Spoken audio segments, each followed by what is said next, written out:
All right, let's talk a little bit about what a federal resume looks like.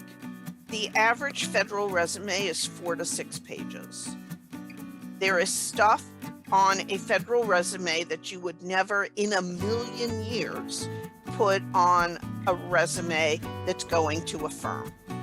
Now, while not every single agency will eliminate you if you don't include what I call the compliance information, why give them that opportunity?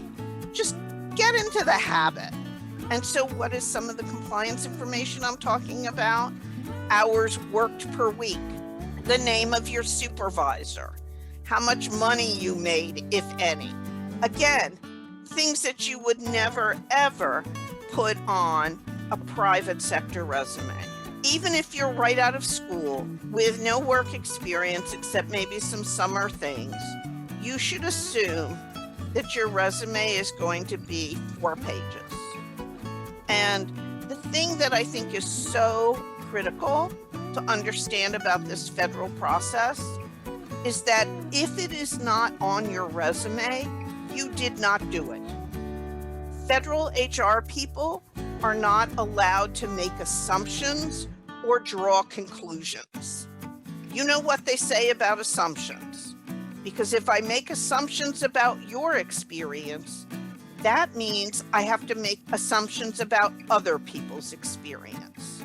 And in the federal realm, almost every single job posting results in 1 or more EEO complaints. Why? Because people feel entitled to federal jobs. So what does this mean for you? What this means for you is that as an HR person, I'm trying to protect myself, which means I have to be able to articulate a legitimate business reason why I picked you. And if your resume doesn't document your experience, that means I am potentially up the creek without a paddle, which is not a place I want to be. People call their members of Congress when they don't get jobs. People call the IG. People file EEO complaints. I don't want trouble, right? Humor me and let me protect myself and let you tell me about your qualifications. Now, again, this is totally different than a private sector resume, where it would be 1 page, or maybe if you're experienced or went back to law school after another life, maybe 2 pages. There are some similarities with private sector resumes. You should have a qualification summary. Who are you and what do you bring to the table? In the context of this position, your work experience. Of course, I want your work experience. Focus on your last 10 years. Nobody wants to know what you did in 1970 if you are a late career person in the law. You do not want to be that guy, and if this is any of you, let me apologize in advance. You do not want to be that guy who's still talking about their high school football touchdown and you're 60. Dude, get over yourself. Haven't you done anything lately? So work experience on the last 10 years, focus. You want metrics. How many, how much, how often?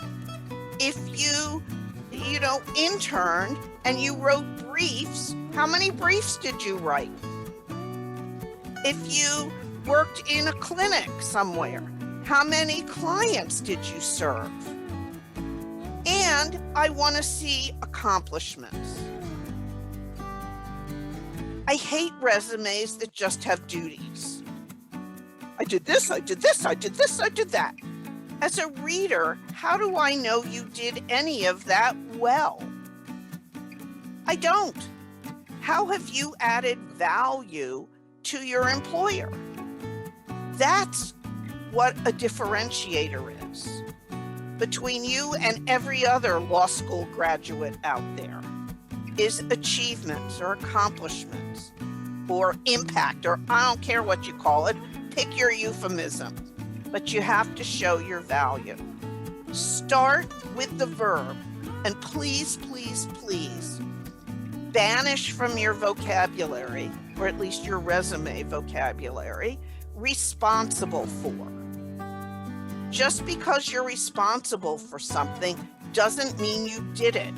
It means you should have done it.